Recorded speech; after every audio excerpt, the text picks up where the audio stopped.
Hello friends, welcome to my channel. I am doctor Bharati. So आज हम बात करने वाले हैं टाइफाइड के बारे में। तो इसका बैक्टीरिया जो होता है उसका नाम है साल्मोनेला टाइफी। ये एक ग्राम नेगेटिव बैक्टीरिया होता है और जब हम कहीं का कंटामिनेटेड फूड, कंटामिनेटेड वाटर, गंदा खराब खाना पीना जब हम खाते हैं तब ये हमारी बॉडी में एंटर हो जाता है और उसके बाद इंटेस्टाइन में पहुंच जाता है, लीवर में पहुंच जाता है, गॉल ब्लैडर में पहुंच जाता है। वहां पर जाके ये अपने जैसे बहुत सारे बैक्टीरिया बनाना चालू कर देता है, मल्टीप्लिकेशन करता है, अपनी बहुत सारी कॉलोनीज बना लेता है। ठीक है, तो आफ्टर 15 to 20 डेज जब ये हमारी बॉडी में बहुत सारे इसके बैक्टीरिया बढ़ जाते हैं तब हमारी WBCs बढ़ जाती है और हमें हल्का माइल्ड सा फीवर महसूस होता है। इस कंडीशन में क्या होता है, हमारा इम्यून सिस्टम इन बैक्टीरिया के अगेंस्ट फाइट करने लगता है। WBCs बढ़ जाती हैं, इसकी वजह से हमें फीवर आ जाता है और उसके साथ साथ हमें भूख ना लगना, पेट दर्द, बदन दर्द, हाथ पैर में दर्द और हेडेक होना चालू हो जाता है। और कुछ कंडीशंस में तो बॉडी में रेड स्पॉट आना चालू हो जाते हैं, चकत्ते दिखना चालू हो जाते हैं। फिर आप डॉक्टर के पास जाते हैं, डॉक्टर इसे वायरल फीवर समझ के आपको एंटीबायोटिक्स दे देते हैं। मोस्ट केसेस में यही होता है कि वायरल फीवर इसे समझा जाता है। एंटीबायोटिक्स देने के बाद आपके बॉडी में कुछ टाइम तक फीवर ठीक हो जाता है एंड कुछ बैक्टीरिया किल हो जाते हैं, लेकिन फिर भी कुछ बैक्टीरिया हमारी बॉडी में बचे रहते हैं। फिर जैसे ही इन बैक्टीरियाज को अपना फेवरेबल माहौल मिलता है तो ये बढ़ना चालू हो जाते हैं, ग्रो करना चालू कर देते हैं। कुछ समय बाद आपकी बॉडी में इसके सिम्टम्स आना चालू हो जाते हैं। फिर से आपको फीवर फील होगा, पेट दर्द, पैर दर्द, हाथ पैर दर्द और हेडेक फील होगा, बदन दर्द होगा, लेकिन कुछ केसेस में सिम्टम्स नहीं आते।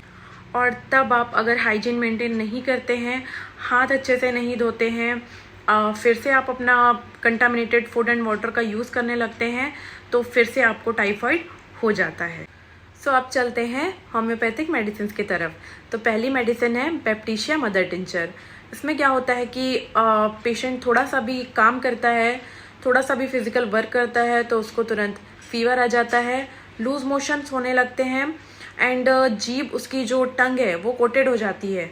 बार बार पेशेंट को प्यास लगती है और उसकी जो ब्रीथ है वो बहुत ज़्यादा ऑफेंसिव स्मेलफुल हो जाती है। तो बैप्टिशिया मदर टिंचर उसमें बहुत ज़्यादा यूज़फुल है। आधा कप गुनगुना पानी लीजिए, उसमें इस मदर टिंचर को आप 20 से 25 बूंद डाल लीजिए एंड उसे मिक्स करके सिप करके उसे पी लें। ऐसा आप दिन में 4 बार करें। 15 दिन के बाद आप इसे 4 बार से 2 बार कर दीजिए। आप ऐसा लगभग 2 महीने तक करते रहें तो जिससे आपके बॉडी में जो टाइफाइड के बैक्टीरिया हैं वो पूरी तरीके से ख़त्म हो जाए एंड आपको दोबारा टाइफाइड ना हो। सो सेकंड मेडिसिन का नाम है चाइना मदर टिंचर। ये बहुत ज़्यादा यूज़फुल है। इससे आपका तुरंत फीवर कम होता है और जब हमारी बॉडी में प्लेटलेट्स कम हो जाते हैं तब ये उसको भी ठीक करती है। एक्सट्रीम वीकनेस आती है उसको भी ठीक करती है। एनीमिया की कंडीशन में भी ये बहुत ज़्यादा यूज़फुल है। हमें इसको लेना कैसे है, तो आधा कप पानी लीजिए, उसमें चाइना मदर टिंचर को आप 10 से 15 बूंद डालिए, मिक्स कीजिए एंड इसको पी लीजिए। ऐसा आप दिन में 3 से 4 बार कीजिए। तो थर्ड मेडिसिन है एचिनेशिया मदर टिंचर। ये इन्फेक्शन के अगेंस्ट भी फाइट करती है, हमारी इम्यूनिटी बढ़ाती है एंड ये फीवर को भी ठीक करती है। इसको आपको कैसे लेना है, आधा कप पानी लीजिए, उसमें 5 से 10 बूंद इसको डालिए और दिन में 3 बार इसको पीजिए। फोर्थ मेडिसिन है रस्टॉक्स मदर टिंचर। टाइफाइड के दौरान हमें जॉइंट्स में पेन होता है तो ये उसको ठीक करती है, बदन दर्द ठीक करती है, हेडेक ठीक करती है एंड वीकनेस को भी ये दूर करती है। इसको आपको कैसे लेना है, आधा कप पानी लीजिए, उसमें 10 से 15 बूंद इसको डालिए और दिन में 3 बार इसको पीजिए। फिफ्थ मेडिसिन है आर्सेनिक एल्बम 200।